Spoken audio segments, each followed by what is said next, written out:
Friend, anong masasabi mo na naranasan natin ang pagpila dito sa 7-Eleven kung saan namimigay ng libreng Coke? Bakit? Pwede po ako na happiness. Ikaw?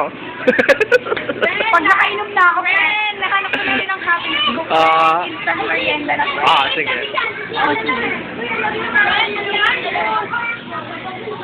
Yan, dito po kami ngayon. Wala po kasi. Ayan, tuloy. Ayan. Ay, si ate tawagin mo. Eh.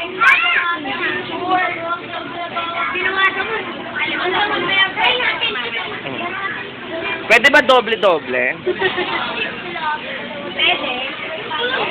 Hindi po pwede. Hindi nyo naman kayo mamumukhaan eh. O yung picture! Sa si ate. Hindi, pinicturean.